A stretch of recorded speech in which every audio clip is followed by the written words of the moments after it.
IP saya waktu itu 1, Nasakom ya 1,9. Gara-gara janji. Lain jadi dokter, jadi profesor. Itu kata-kata terakhir. Semua teman-teman saya di angkatan tuh nggak percaya saya jadi dosen, karena memang karakter saya bukan untuk jadi dosen. Peran alumni itu sangat tinggi sekali di dalam meningkatkan reputasi kampus.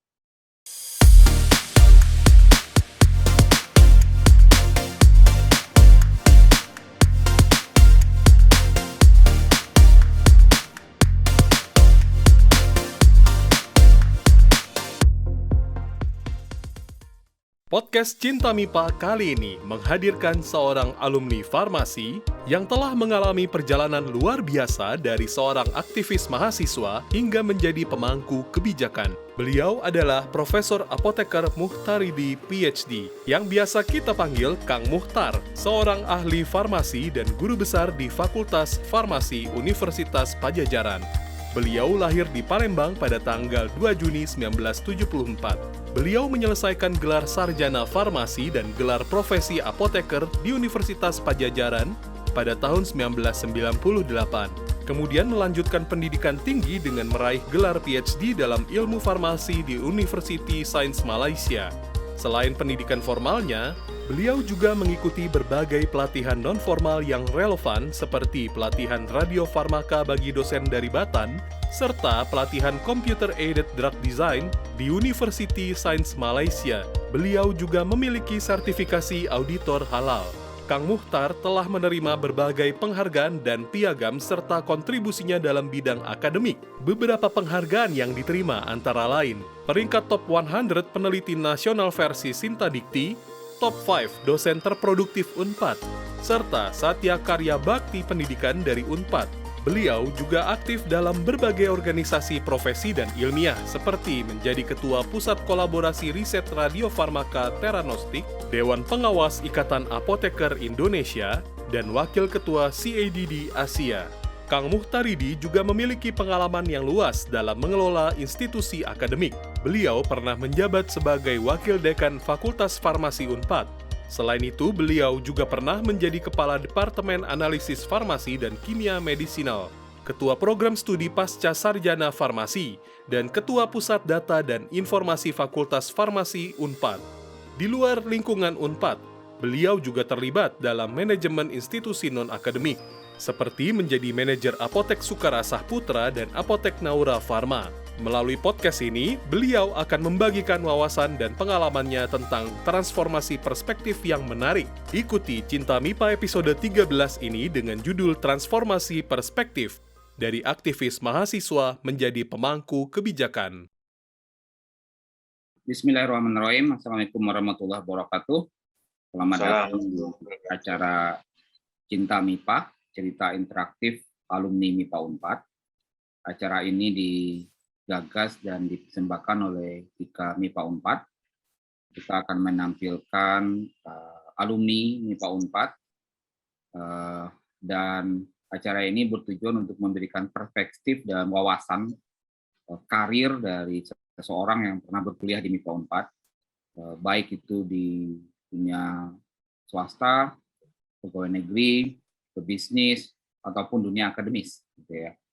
Dan sebuah kehormatan bagi saya memandu acara ini. Nama saya Isnandar, alumni MIPA UNPAD Angkatan 96. Tamu kali ini saya beruntung nih sebagai host, beruntung dalam hampir 1 bulan nih tamunya kakak-kakak. Kalau apa tuh kakak kandung dua-duanya. Sebelumnya Kang Wangsa, Kang Muhtar di situ. Oh. Bicaranya sama-sama farmasi, jadi saya waktu pertama di kampus tuh kakaknya ada 2 ya, Wangsa sama Muhtar.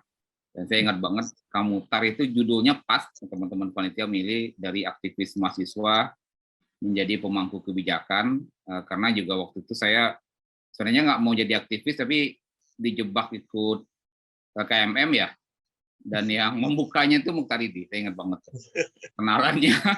Nama saya Muhtaridi gitu. Saya lihat enak ya jadi aktivis ya, figur segala macam, dan saya banyak belajar dari beliau. Jadi terus terang awal-awal tentang aktivis mahasiswa itu saya banyak belajar dari Kang Muhtar ya. Kalau nggak salah tiap Rabu ya waktu itu ya kita ngumpul ya. Betul.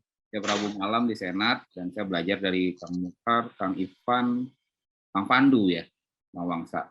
Kang Mukhtar, ini awalnya tidak didesain, tapi apa namanya, bagian dari podcast ini kayak terbagi dua gitu ya. Pertama itu cerita tentang perjalanan personal ya, si tamu. Bagaimana awalnya memilih jurusan itu, mungkin juga pergolakan batin nggak mau terima di situ. Saya nggak tahu kamu ngalamin apa enggak, sampai pada satu titik menerima itu gitu ya. Oke, saya di sini. Dan yang kedua bicara tentang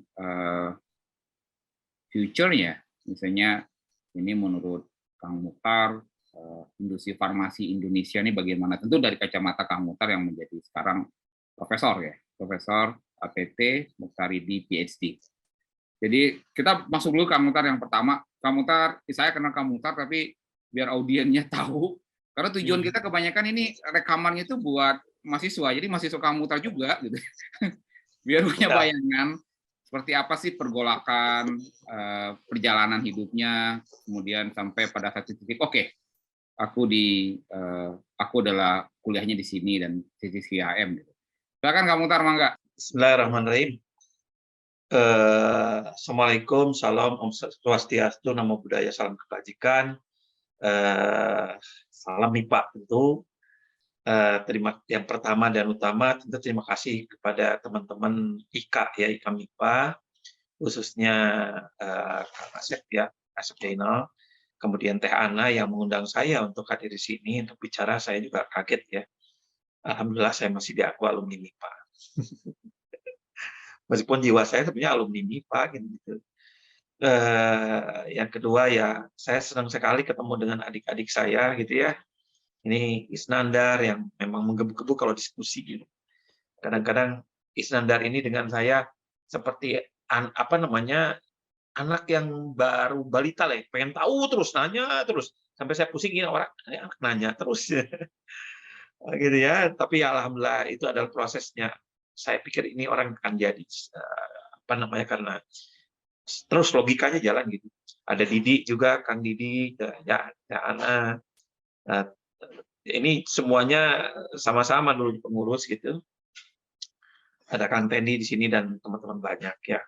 Ya, nama saya Mukhtaridi gitu ya, Mukhtar dipanggil, tapi sejak tahun berapa itu? Tahun 2000 saya terjebak dipanggil nama Utai gitu ya. Gara-gara apa? Gara-gara waktu itu ada siswa, dulu saya ngajar di Ganesha Operation, Kang Misnanda. Terus ada siswa manggil saya panggilan manja itu SMA 8. Utai. Nah, di situ saya dikenalnya Utai. Sampai sekarang di kampus juga kenalnya Utai. Ya, saya enjoy saja dengan nama itu. Kita baru tahu tuh. Jadi makanya Facebook saya dan apapun pasti ada Utainya, karena memang di kampus kadang-kadang mahasiswa datang ke ruangan saya, Pak mau nanya, kalau ruangannya Pak Mukhtaridi di mana ya? Nanyanya ke saya, gitu kan? Oh, ini ruangannya Pak Utai ya, Pak Mukhtaridi. Coba tanya ke sebelah, begitu. Itu sering sekali mahasiswa bertanya begitu, saking mereka kenalnya nama Utai bukan Mukhtaridi. Ya, baik. Saya Mukhtaridi angkatan 93. Waktu saya masuk, saya dibina oleh teman-teman kakak kelas saya. Ketua BEMYOK itu Ahmad Tulik Kurnia, terus direkrut sama Kang Ahmad Widodo ya, Kang Dodo, dan Kang Ae. Terus teman in-crime saya ada Kang Bucah, mungkin ketuanya tadi saya lihat. Kang Bucah, Budi Cahyana maksudnya, ada Kang Dudi gitu ya, itu 92 gitu, dan dan jiwa saya memang MIPA banget, karena memang dari aktif itu saya aktifnya di MIPA seluruhan. Bahkan saya selalu disindir oleh Kang Nugi, Nugi itu statis juga mantan ketua BEM kalau nggak salah ya. Sampai bilang Kang Nugi begini, di grup ya, itu ada grup, itu grupnya, tapi grup apa ya, mailing list kalau nggak salah. Ya, saya sampai dibilang korupsi fasilitas kampus gitu ya, karena memanfaatkan fasilitas BEM gitu. Nginep di BEM, menggunakan fasilitas komputer di BEM, ngeprint juga pakai fasilitasnya BEM. Jadi skripsi itu saya sebagian ngeprint di BEM terus terang. Karena memang tidak punya uang gitu. Sampai Kang Gip bilang begitu, memang saya jawab iya, iya sekali. Artinya memang jiwa saya di MIPA, artinya saya sudah banyak dibantu di MIPA gitu. Terus dari seluruh seminggu tuh ada 7 hari kalau tidak salah ya. Kalau saya tidak kemana-mana dari seminggu 7 hari itu 3 hari saya nginep di kampus gitu. Jadi kalau ya dulu ya mungkin Mpep yang suka ngelihat itu, Mpep tuh siapa? Tana yang nama Mpep tuh Febri ya. Mpep sering bawain sarapan gitu. Kang Mutar belum sarapan ya, belum mandi ya gitu kan. Ya, karena memang tidur di kampus dan memang belum sarapan gitu. Memang rasa sayang adik-adik kelas itu waktu itu luar biasa. Sering membawakan sarapan dan mengingatkan udah mandi belum gitu kan. Karena memang hidupnya di kampus gitu. Dan hidupnya di MIPA gitu, seperti itu di ruangan yang sekarang dipakai psikologi gitu, di paling ujung. Oh ya, lantai sekarang satu. gedung psikologi ya? Ya, psikologi gitu ya. Itu Kang, mungkin pendahuluannya. Cuman kalau tadi Kang Nandar bilang bahwa Kang Nandar merasa salah jurusan, saya lebih salah lagi ya. Mungkin Banyak orang yang belum tahu ya. Boleh cerita di sini. Iya, emang harus begitu cerita. Gini, kawan-kawan, semua alumni yang mendengarkan baik di YouTube maupun di live di sini, nama saya itu dilahirkan asalnya sampai umur 3 tahun itu Ammar Mukhtar Ar-Rozali. Umur 3 tahun ayah saya mengganti Mukhtar Idi. Idi itu adalah inspirasinya ayah saya karena Idi itu singkatan, Ikatan Dokter Indonesia. Jadi memang saya dibesarkan oleh ayah supaya jadi dokter. Dan itu terbebani semasa hidup saya harus jadi dokter. Tapi rupanya karena bapak saya perawat dan kepala puskesmas waktu itu, rupanya bapak saya salah asuhan. Dari kelas 1 SMP, saya sering diajak setiap hari Sabtu ke puskesmas ngeladani obat gitu. Nah, jadi harusnya dokter ya, malah jadi dukun gitu, farmasi, karena dia taunya obat-obatan. Tepatlah Ikatan Dukun Indonesia. Tapi beban itu sebetulnya saya betul-betul terbebani karena memang saya tidak suka hafalan. Biologi itu saya itu jelek sekali. Saya benci sekali biologi. Untung ada anaknya dosen teman saya, Kang Oki ya. Oki itu geologi 93. Ayahnya dosen Pak Oman. Ya, Pak Oman mungkin di sini pada tahu ya, Pak Oman. Pendidi udah tahu ya. Nah, Pak Oman. Jadi waktu itu Oki yang menolong saya, nilai saya jadi A gitu ya. Padahal nilai saya C, terus terang aja. Itu kedekatan kita sama MIPA gitu. Ngomong ke ayahnya, ini sih oh ya gampang lah. Gitu. Dikasih tugas jadi A gitu. Ya artinya memang saya biologi mati sekali waktu itu, tapi masuk farmasi gitu. Yang ternyata saya nipu ayah saya supaya tidak masuk kedokteran. Jadi saya ganti pilihan satunya farmasi. Ternyata sama saja. Farmasi dengan kedokteran sama saja. Jadi bunuh diri waktu itu. Jadi sampai semester 3, saya mungkin Kang Anda tahu, semester 3 itu saya harus memilih antara akademik dan antara maksudnya akademik atau jadi aktivis gitu ya. Saya akhirnya pilih aktivis. Kenapa kira-kira? Karena saya ternyata nggak betah di kampus di akademik. IP saya waktu itu 1,9 Nasakom ya, 1,9. Bayangin. Naik semester 4 sedikit lah, naik alhamdulillah 1,95 gitu ya. Jadi saya pernah di kondisi itu gitu ya. 1,9, 1,95. Kenapa? Ya karena memang salah jurusan. Saya harusnya bukan di farmasi kata saya, harusnya teknik. Saya pintarnya fisika, matematik gitu. Tapi kenapa masuk farmasi? Di situ saya frustasi tambah ketika saya dapat nilai, mungkin di sini ada teman, mungkin Kang Nandar tahu ya, kimia analitik itu Buruk Miati itu gimana ngajarnya gitu ya. Ajarnya cepat, kemudian soal ujian jawabannya harus panjang gitu ya, Buruk Miati. Di situ saya keluar nilai E. Nilai E itu keluar. Kimia analitik E. Ya. Karena hafalan sekali bukan hitungan. Begitu dia keluar nilai E, ada teman saya saya nggak sebut namanya mungkin malu, bilang gini, wah kamu matar 7 tahun lagi lulus. Di situ rasanya sakit banget di sini. Ya Allah, 7 tahun lagi saya didoain lulus gitu ya. Tapi kepikiran waktu itu. Nah, Ya udahlah, akhirnya saya milih aktivis ya, sampai saya ikut demo, jadi pengurus BEM, dan sampai akhirnya mendampingi Ivan gitu ya, dan sampai maju waktu itu jadi kandidat ketua BEM. Ya kalah sama Ivan gitu. Nah, di situ ya, saya mulai jadi aktivis di situ ceritanya. Karena pelampiasan juga. Tapi berhenti pun jadi aktivis pun itu karena bukan saya tidak suka jadi aktivis, tapi ternyata di waktu saya sekretarisnya Ivan itu BEM, Sekum BEM, ibu saya meninggal, Kang Nandar. Mungkin tidak banyak orang tahu. Nggak tahu. Ya, disitulah mungkin sedihnya saya gitu ya. Saya aktivis di BEM, ketua BEM saya gitu, pengurus inti saya pada nggak tahu bahwa ibu saya meninggal saat itu. Karena saya saat itu KKN, sedang KKN, kemudian ibu saya meninggal, di situ saya harus berubah hidup bahwa saya mundur-mundur sedikit-sedikit jadi aktivis gitu. Situlah.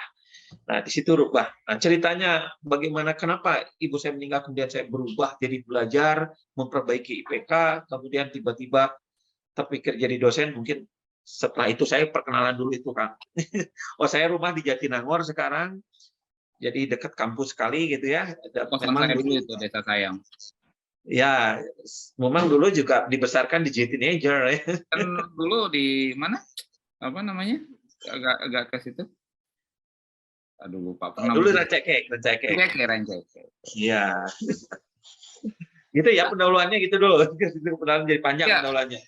Nggak apa-apa. Jadi memang ya yang itu yang perlu kita ungkap karena banyak yang mikirnya semua indah gitu kan. Tapi pada kenyataannya kan semua berjuang ya. Bahkan ya saya banyak yang tidak tahu juga walaupun berapa dekat nih kayak Wang Safu, saya baru tahu ada beberapa cerita kemarin. Nah, saya mau loncat dikit itu, Kang. Ingin saya agak spoil dikit ya, teman-teman. Waktu itu bagi saya Kang Mukhtar kakak. Saya banyak belajar, terutama bukan belajar kuliah. Saya belajar aktivis sama Kang Mukhtar banyak banget. Kalau nggak salah beliau waktu itu ngobrol, kalau nggak salah waktu apa ya? Bentar, aku diterima di Lombok kan gitu ya. Diterima di Lombok. Aku nggak ngomong gajinya gede waktu itu, gede. Saya mau berangkat. Kemudian kalau nggak salah saya punya motor siapa temen ya waktu itu keliling-keliling, kamu tuh bingung antara mau terusin itu atau ada tawaran jadi dosen ya. Dan jujur kamu saya sendiri kaget ya, maksudnya kaget tapi bahagia banget. Pilihannya ternyata tepat banget. Waktu kamu jadi profesor saya kaget, maksud saya cepet gitu ya, sangat cepat. Saya mau beli situ dulu. What is the moment ya ketika kamu dan saya tahu itu kan pergolakannya lumayan dalam itu. Memutuskan jadi dosen dan kalau boleh saya tebak, tapi tolong dikonfirmasi, setelah keputusan itu kayaknya keputusan yang memang tidak menoleh ke belakang lagi kan, ya udah jadi dosen kan, and why gitu. Kamu. Ya, saya bisa cerita ya, semua waktu itu di angkatan saya, tahunya saya ingin kerjanya di industri. Ya, saya tahunya begitu. Niat saya jadi aktivis memang kerjanya pengen di industri. Ya. Bukan waktu itu saya tanya-tanya, kenapa sih orang pada aktivis, pada ikut HMI?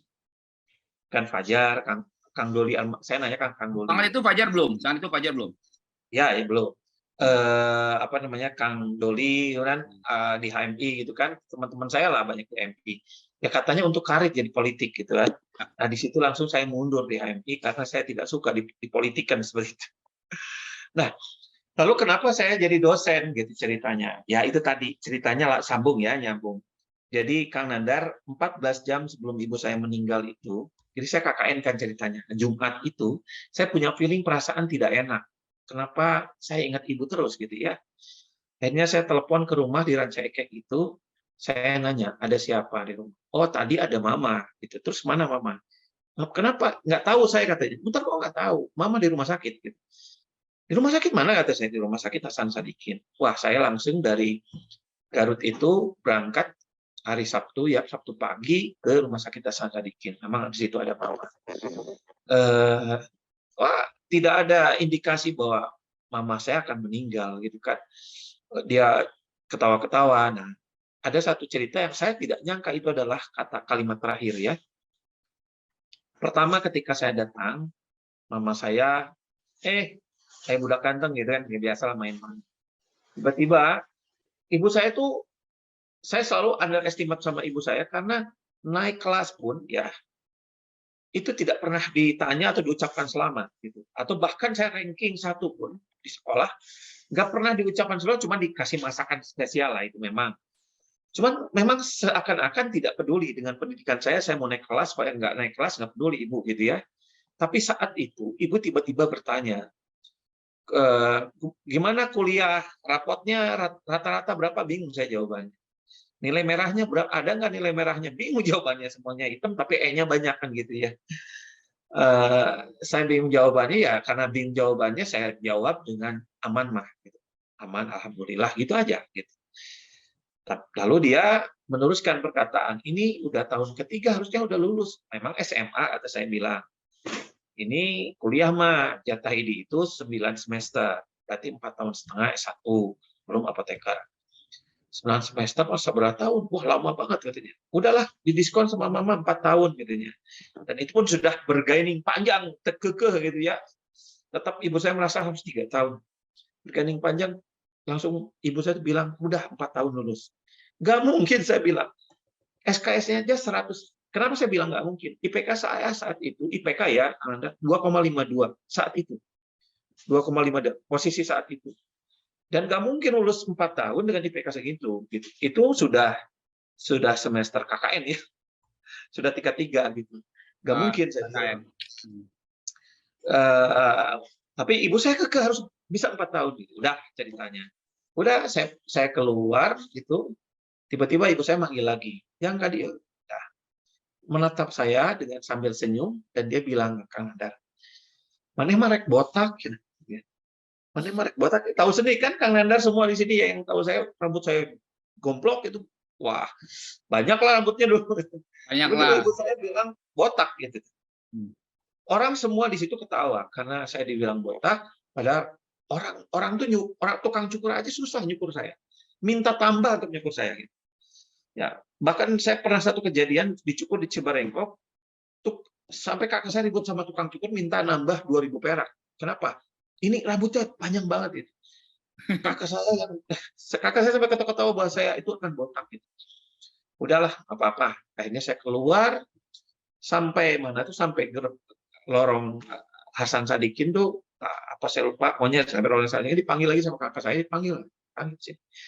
Masuk lagi ke ruangan mama, pencetan mama, dipijitin tiba-tiba bilang, tapi jam dah botak, maneh mah jadi dokter, ngodok-ngodok nu kotor.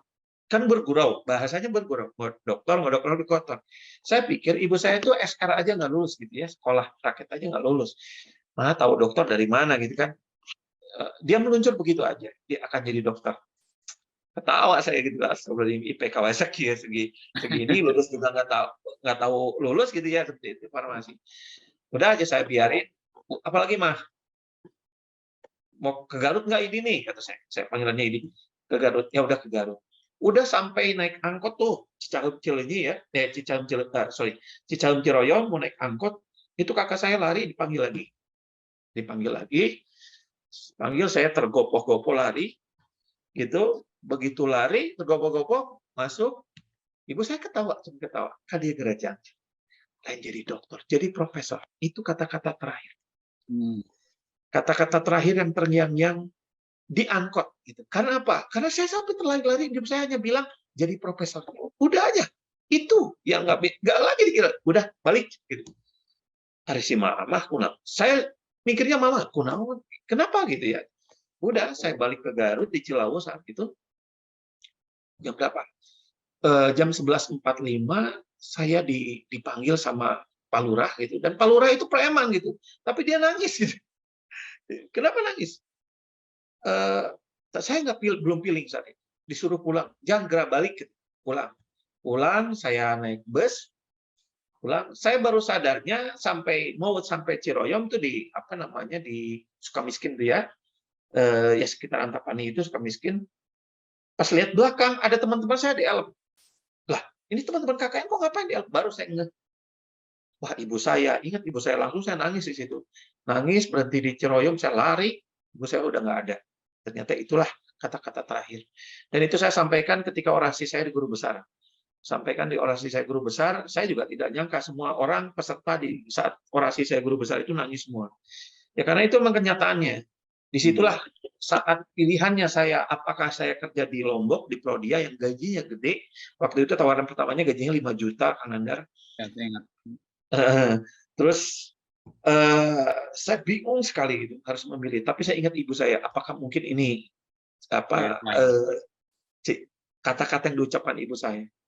Akhirnya saya milih jadi CPNS dan saya terima gaji, Kang Budi mungkin tahu ya, Kang Budi Irawan, 278.000 saat itu dibandingkan dengan 5 juta. Ya nggak apa-apa lah, saya nikmati gitu. Semua teman-teman saya di angkatan tuh nggak percaya saya jadi dosen karena memang karakter saya bukan untuk jadi dosen, tukang protes gitu kerjaannya. Kebayang sih Mukhtar jadi dosen protes wae demo wae gitu kan. Udahlah saya nikmati gitu kan. Ya cuman ya itu dampaknya ketika saya jadi dosen memang tukang protes gitu kerjaannya. Makanya tidak disukai di prodi gitu ya, program studi. Nah itu jadi itulah ceritanya akhirnya saya mantapkan bahwa saya bisa jadi dosen dan saya terngiang-ngiang. Kenapa saya bilang itu adalah ibu saya gini Kang. Tadi ibu saya cerita 4 tahun ya, 4 tahun. Tiba-tiba saat 4 tahun 3 bulan itu mungkin Allah yang sudah menskema untuk ibu, doa ibu saya ya. Betul-betul menskema gitu. Apoteker, PSPA, program studi apoteker itu kekurangan mahasiswa. Mahasiswanya masih 5 orang, kurang mahasiswa. Akhirnya inisiatiflah para pimpinan prodi itu mencari mahasiswa yang harus bisa lulus cepat, gitu ya. Bisa lulus cepat. Dicari, dapatlah saya, Teh Empoy, istrinya Rahmat Widodo, Wina, ya, kemudian Yeni, ada 5 kalau tidak salah. 5 orang, termasuk saya. Laki-lakinya cuma saya aja, gitu kan. Dan itu jadi rame di angkatan. Terus terang saya di angkatan merasa beberapa teman merasa saya meninggalkan angkatan karena saya ya jadi katanya saya egois, katanya meninggalkan angkatan karena memang saya apotekernya beda sendiri gitu ya. Tapi saya tidak harus cerita juga begini gitu kan, kenapa saya harus meninggalkan ini, saya begini. Nah mungkin saatnya saya ingin mengklarifikasi kenapa saya harus meninggalkan, karena itulah ibu saya. Ingat ibu saya 4 tahun itu, saya ingat ibu saya lulus 4 tahun. Begitu ada kesempatan 4 tahun lulus, maka saya ambil. Kemudian semester 9 yang harusnya kuliah, saya ujian khusus ya waktu itu ya, dengan teman-teman itu, ujian khusus almarhum Prof. Hadiman, almarhum Bu Ani, Bu Yuyu, itu ujian khusus dan akhirnya di situ lulus. Dan itu luar biasa. Ibu saya prediksi 4 tahun, betul-betul 4 tahun. Tapi lebih 3 bulan. Maksudnya lebih 3 bulan kan luar biasa menurut saya gitu. Di situ makanya saya pikir mungkin terjadi, saya sudah mulai botak, terus saya lulus 4 tahun, mungkin sudah terjadi ini saya bakal jadi dokter gitu ya. Akhirnya saya betul, maka saya tetapkan ngambil PNS itu. Itu ceritanya kenapa saya jadi ngambilnya jadi dosen gitu ya. Padahal tidak dijiwai, saya tidak terpikir sama sekali saya harus jadi dosen gitu ya. Semua orang, jangankan saya, semua orang tidak terpikir bahwa saya akan jadi dosen. Bahkan waktu saya jadi dosen itu Kang Nandar, kakak saya menentang sekali. Ayah saya menentang saya. Kakak kandung saya yang membesarkan saya di Ranca Ekek itu. Ya, yang rumah Ranca Ekek. Kenapa menentang? Gajinya kecil. Gajinya kecil, menentang sekali. Dan saya menentang bapak saya, kakak saya untuk memilih jadi dosen karena ingat ibu saya gitu. Nah itu ya ceritanya kenapa tiba-tiba saya pilih jadi dosen. Iya, saya baru tahu karena memang ya, banyak kan tidak perlu kita share ya, betul nggak? Kecuali nanti udah waktunya udah kayak sekarang lah, itu hampir 20 tahun lalu ya, betul nggak Kang? Nah, iya betul. Saya mau loncat dikit ya. Jujur saya sendiri, kalau bayangan saya dulu Kang Mukhtar nggak akan betah jadi dosen. Ekspektasi berita yang akan saya terima adalah Mukhtar ini melepaskan diri dari dosen dan entah kemana kan gitu ya. Tahu kok naik kemudian jadi profesor tuh saya kaget gitu loh. Nah saya mau bicara di situ karena kalau nggak salah waktu zamannya masih mailing list ya itu jiwanya Mukhtaridi itu masih jiwa aktivis bukan jiwa dosen. Jadi saya pernah dimarahin Kang Mukhtar karena nggak mau ke kampus sebagai mantan panitia ospek, saya masih ingat banget tuh. Nah Saya mau cerita di fase itu lah, 10 tahun pertama sebagai dosen ya. Kalau boleh saya bilang, transformasi apa yang Kang Mukhtar lihat? Berarti kan itu sampai sebelum 2010 lah, betul nggak? Ya, betul. Jadi saya ingin cerita juga. Kang Nanda bilang, betul, saya pernah pada titik terendah, saya ingin mengundurkan diri jadi dosen, dan saya pengen pindah ke industri. Ya. Kenapa? Yaitu ekonomi, ya alasannya. Saat itu ya dengan uang segitu saya tidak bisa menghidupi adik saya, terus menghidupi keluarga saya. Dan saat itu ada tawaran untuk pindah ke Bio Farma. Maksudnya untuk melamar Bio Farma, kebetulan direkturnya saat itu adalah kenal dekat dengan keluarga teman saya, dan ditemukan gitu di udah pindah ke Bio Farma, pindah ke Om katanya gitu ya. Di situ sampai saya bisa harus mengundurkan diri, tapi tidak tahu juga kenapa tiba-tiba saya tetap jadi dosen, dan malah saya ngambil S2 waktu itu. S2 di IPB kalau nggak salah ya? Ya, di IPB, betul. Jadi kan tambahannya gini, Kang Nandar, saya kenapa nggak jadi dosen itu sebenarnya nggak betah di 10 tahun pertama. Satu, ya kalau apalagi dosen-dosen muda sekarang, Kang Nandar ya, dulu betul-betul, dulu kan ingat ya, di bidang saya itu kimia analisis farmasi, itu dosen tuh pulang jam 12 praktikum. Itu saya kasihan gitu ya. Maka saya terus temenin gitu sampai. Tapi lama-lama gitu kan, saya batinnya tuh saya bekerja sampai sore jagain mahasiswa, tapi saya tidak dapat bimbingan, tidak bisa nguji.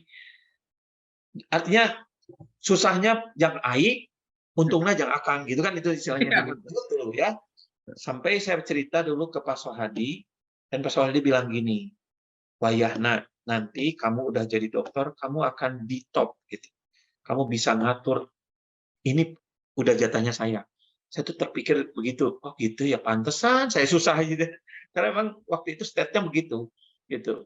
Nah, saya pikir langsung saya cerita Prof Anas. Kalau mau Prof Anas ya, Pak Anas ya waktu itu kalau pengen merubah farmasi Unpad. Jadi saya kan cerita ketika tahun 98 itu kan, 97 98, saya dapat timnas itu ya, Kang dari timnas, jadi ketua LKIP dengan Kang Pandu gitu ya, Kang Pandu, Made Ijoni yang sekarang jadi dosen, kemudian Irwan jadi dosen juga, dan terus kemudian dari dosen siapa di kedokteran Gojali sama Sari gitu ke Semarang timnas. Di situ tuh terasa Unpad kecil banget gitu. Sampai saya diginiin waktu itu, UGM ya, ada Unpadnya sekarang banyak ya, gitu. Saya sedih gituin ya, makanya saya langsung bilang, Pak Anas harus berubah farmasi. Berubahnya adalah jangan nunggu giliran bahwa yang junior mah nanti aja, tapi kalau junior punya kapabilitas ya kasih giliran gitu untuk menguji, untuk kasih giliran. Jangan misalnya mungkin tongak ke sekolah, adik kamu jangan dari sekolah, masih muda, nih kerjaan masih banyak. Jangan begitu, kata saya, yang muda biarin sekolah gitu, seperti itu. Nah, Pak Anas setuju dengan itu, dan itulah kenapa farmasi maju. Jadi begitu datang dosen muda suruh sekolah gitu ya. Nah, seperti itu. Jadi saya sempat mengundurkan diri itu jadi dosen, dan 2006 ya saya tadi udah bilang, ketika farmasi harus pindah dari MIPA, saya bilang ke Pak Anies dengan Bu Emma waktu itu, saya tetap saja di MIPA, Bu, nggak pindah. Terus semua kaget gitu, kaget sampai Prof Husen dan Prof Wawan gitu waktu itu kan, waktu adik satunya Pak Wawan, dekannya Prof Husen waktu itu, ngobrol sama Pak Anas di PIN gitu. Ya Pak Husen, Prof Husen waktu itu tidak setuju saya pindah ke tetap di MIPA. Sangat setuju pindah di MIPA, tapi sayang farmasi nggak punya itu. Ya saya pikir alasannya bukan saya nggak betah di farmasi, tapi saya temannya waktu kuliah justru banyaknya di MIPA gitu perasaan. Balatnya di UKB. Di MIPA gitu, karena ya apalagi waktu di farmasi saya karena banyak kabur gitu dari farmasi, kuliah banyak kabur. Masih ingat Kang Nanda mungkin kuliah biokim siapa dosennya dulu? Bu Pak Glorida. Gun atau Pak Yos? Nah, saya Bu Glorida waktu itu Bu ya. Bu Gorida, Glorida. Waktu itu istrinya gini kan, Pak Dekan dulu. ya awal kuliah bilang gini, Ibu tidak masalah, kamu jarang hadir kuliah, tidak pernah kuliah, penting Ibu mah kamu bisa ujian bagus, UTS bagus, UAS bagus, kasih tugas. Itu saya biokim kuliah hanya sekali. Setelah itu kabur, hadirnya UTS, UAS ngasih tugas. Dan bagusnya ujiannya adalah soal-soal kakak kelas yang dahulu. Dan keluar semua dan saya dapat A. Orang lain yang kuliah, Aang itu teman saya beberapa mana, yang kuliah tiap hari, hadir tiap hari dapat C. Tentu sakit hati kan zaman dulu begitu. Dan itu milik sekali itu bagi saya. Dan dulu saya terus terang harus saya akui dulu sarjana itu saya banyak bolos. Ya karena apa? Karena saya aktivis gitu kan. Dulu ingat siapa ya? Kang siapa teman yang Kang Ferry itu?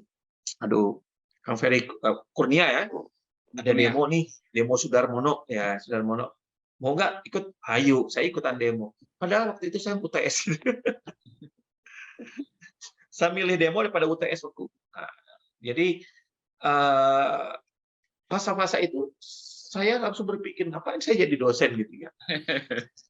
Apa ya, tapi saya tebus di S2-nya artinya. S2 saya benar-benar serius gitu.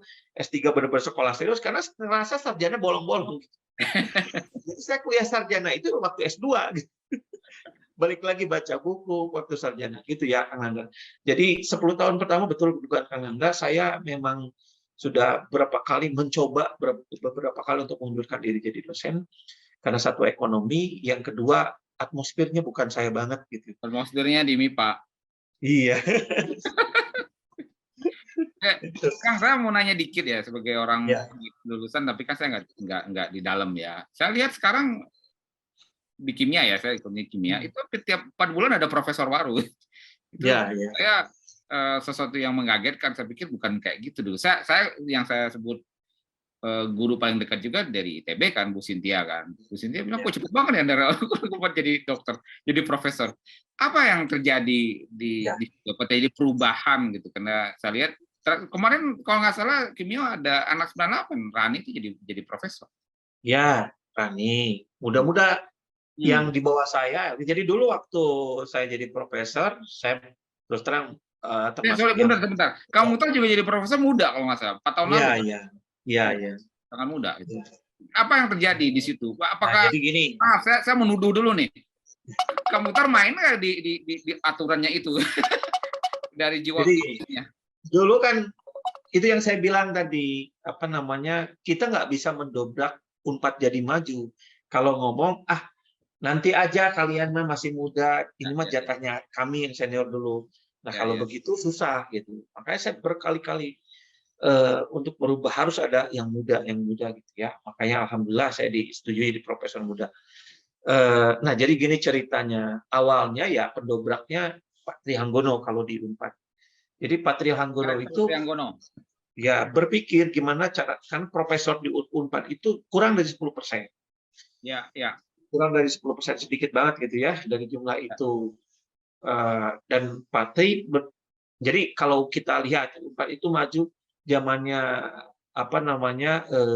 beda-beda. Zamannya Pak almarhum Pak Himendra, dia ke mahasiswa ya. Pak Himendra ke mahasiswa. Bakat mahasiswa olahraga dan lain-lain gitu ya, Pak Himendra. Kemudian berubah zamannya setelah Pak Himendra itu Pak Ganjar ke infrastruktur. Dulu Unpad Jatinangor yang kumek gitu ya, tanah merah kumek aja lah. Begitu Kak Nadlar masuk, mungkin sekarang ke Unpad, wah gitu ya. Itu infrastrukturnya dari Pak Ganjar kan, ada rektorat yang bulat gitu kan, rapi. Ya. Bahkan sekarang jadi trending isu tempatnya selfie anak-anak gitu ya. Anak pasti jadi selfie, itu Pak Ganjar gitu. Nah, yang SDM-nya yang memikirkan adalah Pak Trihanggono. Saya tanda tangan MOU sama Pak Tri. Kenapa? Saya kira ada MOU Pak Tri di bawah Pak Tri. Betul. Ini adalah sebenarnya panen, istilahnya mah yang Patri sudah mulai menanam dulu, nah panennya itu sekarang gitu buahnya tuh. Iya, iya, Gitu. iya, karena dulu kan kebijakannya ditelurkan kan gitu ya. Ya, kebijakannya Patri bikin program namanya Academic Leadership Grant, Ya, ya. bikin hibah Unpad. Meskipun jadi rame waktu itu dipertanyakan karena menggunakan dana abadinya Unpad waktu itu. Ya, ya, ya, saya dengar. Unpad bagaimana saat ini ya? Banyak profesor muda. Dulu kan penelitian boro-boro dilihat, sekarang Scopusnya cerot melenceng gitu ya, dan itu luar biasa gitu ya dalam peringkat publikasi. Lalu apa namanya, tentu yang kita pikirkan sekarang adalah bagaimana peran alumni nih, Kang Nandar. Jadi Ya, ya. kita lihat di ranking Unpad itu kekurangannya nolnya adalah Alumni. di alumni, di mana alumni mengisi perannya merasa terpakai gitu ya. Ya, ya. Yang ngisi siapa? Stakeholder, pengguna Ya, ya. alumni. Nah, di situ kurangnya itu kita.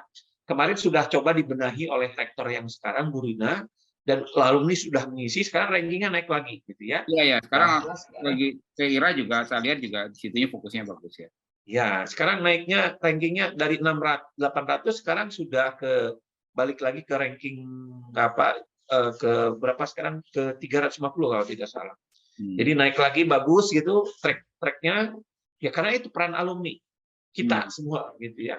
Nah, itu semua makanya ikatan reuni kemarin ramai sekali untuk Ya. apa? Untuk ngisi itu. Gitu. Itu mungkin ceritanya memang jadi panjang ya, cerita 10 tahun pertama betul. Nggak apa-apa. Nggak, jadi gini, saya spill dikit tentang CV beliau, karena kita nggak biasa bacain CV Kang. CV Kang Mukhtar saya bacanya 10 menit ya, yang dia body dia.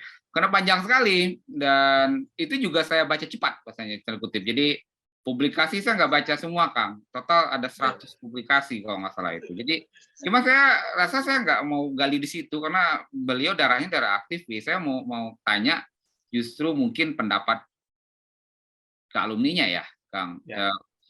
Kang Mukhtar aktivis banget, saya tahu banget. Sekarang tapi Kang Mukhtar kan di dalam, kemudian di kebijakan kampus lah. Kemudian yang ini kan, ini juga ini idenya dari Kang Bucah, kemudian kita execute dan mudah-mudahan bermanfaat ya Kang ya. Pertanyaan saya simpel, ini kan banyak nih Kang semua ya. Ada yang ada Maulana, ada banyak lah di sini. What you expect dari teman-teman alumni ke dalam, tujuannya membangun ya? Apa yang Kang Mukhtar expect? Apakah seperti ini cukup membantu, misalnya kita memberikan wawasan gitu? Karena selama ini episode keberapa di 13 ya? Itu bicara tentang personalnya nih Kang Mukhtar. Jadi perjalanannya Kang Mukhtar pribadi, perjalanannya kemarin siapa, Kang Buca, Kang Wangsa, Kang Dudi di sini ada. What you expect gitu di dalam yang kira-kira teman-teman alumni itu bisa lakukan, simple tapi efektif gitu Kang. Ya, baik. Kesempatan terbaik nih saya untuk mengatakan ini. Nagih ya. Saya sebetulnya sering protes ke IKA Farmasi ya. Karena apa? Di kami itu meskipun saya tetap aktivis Kang Nandar, tapi di darahnya masih aktivis, tidak berubah. kalian saya tetap naik podium untuk demo. Di Jakarta saya udah 3 kali ngangkat bendera demo itu di atas mobil gitu.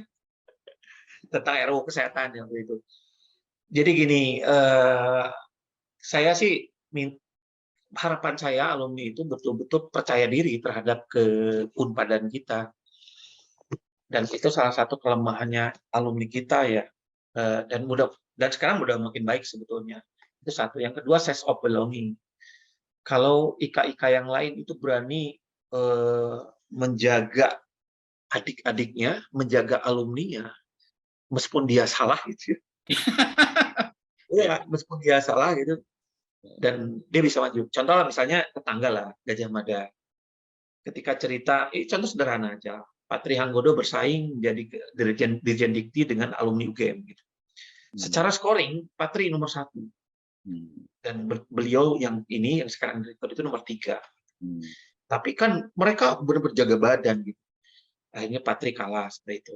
Nah, itulah yang diperlukan peran alumni itu sebetulnya. Itu satu. Yang kedua, barusan kemarin saya ngobrol dengan Dekan MIPA Kang Iman Rahayu ya, bahwa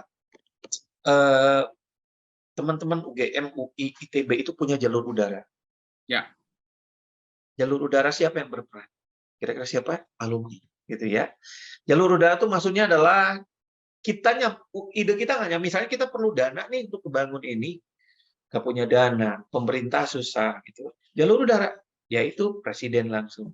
Nah, kita tuh perlu orang-orang seperti itu. Dulu kita sempat punya Pak Menkominfo ya, Pak Rudiantara kan, Di antara. jalur udara. Nah, kita sekarang kehilangan lagi. Pernah punya Kang Ferry Baldan, almarhum kan, pernah punya jalur udara. Nah, kita perlu itu. Kita dorong orang-orang seperti ini. Sekarang ada Kang Doli di MIPA. Ada siapa? Kang Ferry, Rizky Ansa yang FISIP gitu kan. Ya. Banyak orang-orang seperti itu sebetulnya bermanfaat untuk apa? Untuk mengangkat sense of belonging Unpad gitu. Karena terus terang lemahnya Unpad itu dalam hal sisi kealumnian justru. Sangat lemah. Sangat lemah. Rasa memilikinya memang kurang gitu kan dibandingkan. Jadi istilahnya begini Kang Nandar lah, begitu kenalan. Dari mana? UGM. Wah, dari mana? ITB gitu kan. Dari mana? Nah, pelan itu seperti itu. Nah, itu yang saya rasakan gitu. Nah, di farmasi saya coba bangun pada adik-adik itu dengan keras kamu katakan bahwa saya alumni Unpad. Dan alumni mana-mana gitu seperti itu. Ya sampai ada alumni kita gitu ngajar di universitas sebelah tetangganya Unpad tuh yang sekarang itu Unwim dulu ya, Unwim ngajar. Unwim sekarang berubah ya, jadi namanya apa ya? Ya itu. Dia dosen Unwim. Ketemu sekolahnya, Mbak, ketemu waktu seminar gitu. Saya ingat dia alumni kita gitu, tapi dia bilang alumni tetangga, alumni si Gajah, ya alumni si Gajah Mungkur gitu, Ganesha. Dan kemudian dia dengan gagah berani, saya dosen ITB. Saya perasaan dia dosen Unwim deh, perasaan gitu kan. Dan alumni kita gitu kan, alumni MIPA itu, alumni MIPA gitu. Kok beda ya? Nah, artinya bahwa ada kemunduran kepercayaan diri kita gitu. Seperti itu. Ya contoh aja ketika saya ketua PPI di Malaysia waktu saya sekolah, ada alumni Unpad kok nggak baru tahu. Jadi baru tahunya itu udah ngobrol-ngobrol dekat baru tahu lah. Kamu tuh alumni Unpad kok nggak ngomong? Saya berapa kali ngomong Unpad loh. Jadi ya itu ada kemunduran ketidakpercayaan diri. Mudah-mudahan sekarang meningkat gitu. Nah di sini kan ada Kang Dudi itu saya lihat sukses gitu kan. Ada Kang Bucah ya yang pada sukses. Itu mungkin yang harus dibangun pada adik-adik kita. Kenapa? Karena rata-rata mereka itu membangunnya komunitas gini misalnya. Kalau udah direkturnya, contohlah Sanbe jangan jauh-jauh ya kan, di situ ada Kang Edi. Karena Kang Edi dari Unpad, maka lingkungannya yang di bawah banyak yang Unpad. Betul kan? Kurang. Contoh misalnya Kimia Farma, ketika banyak alumni pimpinan yang alumni Unpad yang bawa Unpad. Tapi sekarang alumni bukan Unpad lagi, yang di bawah bukan Unpad kan seperti itu. Iya, Pak. Dan itu yang harus kita lakukan juga gitu. Jadi kalau misalnya Kang Nandar misalnya di institusi A, ya kita utamakan juga itu seperti itu. Minimal kalau belum ada yang berkapasitas, saya sih masih bangga ya pada teman saya Aib gitu. Saya pengen alumni Unpad yang masuk ini gitu. Tapi belum ada yang akhirnya dia bina mana yang bagus. Sok nih harus begini. Ketika mahasiswa dia harus dibina. Oke, kita siapkan. Alhamdulillah sekarang sudah ada calon penggantinya gitu. Seperti itu. Nah, artinya itu komunikasi alumni bagus. Komunikasinya. Kebetulan itu angkatan saya sama kan bisa komunikasi. Jadi kita bisa nyiapin gitu. Nah, mudah-mudahan komunikasi antara alumni dengan kampus itu yang penting. Apa yang diperlukan di dunia kerja, apa yang diperlukan sehingga nama Unpad itu bisa maju, karena bagaimanapun sekarang rankingan itu akademik reputasi itu yang paling betul, nilainya besar itu. Besar ya. Contoh misalnya gini, farmasi UI aja sempat ranking 1 secara subjek, ranking 1 tuh. Kenapa? Nilai reputasi akademik, publikasi, risetnya tidak sebagus Unpad. Wah farmasi Unpad bagus, nomor 1 lah ya masalah publikasi farmasi Unpad. Dengan UGM lah misalnya gitu. Farmasi UI enggak gitu. Tapi ternyata dia gede di alumninya. Ya, ya, ya. Itu seperti itu. Nah sekarang kesusul sama UNER ranking 1, gitu kan? Ranking 1 UNER, gitu. Kenapa? Karena UNER ngisi itu. Secara reputasi akademiknya UNER bagus dibandingkan UI, gitu. Nah artinya apa? Kesimpulannya bahwa peran alumni itu sangat tinggi sekali di dalam meningkatkan reputasi kampus. Ya, ya. Itu satu. Yang kedua, apa tuh? Lupa saya. Lembaga Amerika tuh New York Times itu mengeluarkan universitas-universitas yang diburu oleh karena gampang kerja. Itu Nah, alumni. itu kan sempat masuk waktu itu. Sekarang sama sekali 10 besar pun tidak pernah masuk di Indonesia. Bahkan kita kalah sama swasta ya dulu. Swasta. Yang sekarang ya posisi sekarang. Nah, itu siapa yang berperan? Alumni. Alumni. Alumninya yang berperan. Karena yang ngisi itu alumni itu sebetulnya. Karena itu sebetulnya by survei kan gitu. Dan ketika alumni males tapi kalau bangga si alumni itu pasti mau ngisi dia. Unpad dong. Nah, itulah yang kurang dipunyai oleh alumni kita, Kang Nandar, seperti itu. Ya, saya spill dikit ya. Saya S2-nya menyeberang ke humaniora, Kang, ke politik internasional. Saya dekat dengan Pak Heri Saripudin, Dubes Indonesia buat Kenya. Nah, kemarin saya dari Kenya, beliau bilang, Dar, Kuma udah selesai nggak master gitu? Kita bikin studi Afrika yuk. Beliau itu lulusan UGM. Tapi tiganya di Unpad. Tapi dia lebih merasa orang Unpad karena orang Indramayu ya. Nah, ayolah saya nanti udah selesai Dubes, saya mau bikin pusat studi Afrika, belum ada, ayo kita bikin. Di Unpad gitu loh. Nah, yang saya sampaikan ke Kang Mukhtar juga, begitu beliau ngomong nih sebagai Dubes ya. Nah, begitu saya di bawahnya kan diplomat banyak. Itu nggak dikenalin juga dari mana. Begitu saya tanya si Dimas, suami istri jadi MC, dulu kuliah di mana, Mas? Di Unpad, Kang. Oh, ternyata anak gue Unpad semua.